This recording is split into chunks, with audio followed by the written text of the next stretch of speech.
Yerimizda eng qimmat gaz sizada olib yotdim. Ozgina uxladim. Bu o'zimning mashinam. Yandexchilar biladi.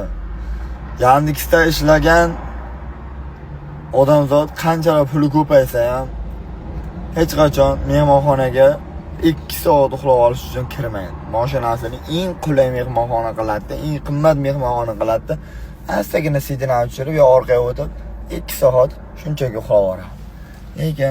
Lekin mana chamaki bizni uyquni ko'ra olmadi. Qo'liga ketmonda oldi, taq yerga urdi, miya portlab ketdi bor. Uyg'onmasa edi, iloji yo'q, uyg'ondik keyin. Amaki ham shunday issiqda ishlayapti, biz mashinada ishda yotibmiz. Chiqib yordam beray desam, betonkada hamma mashina to'xtaydi.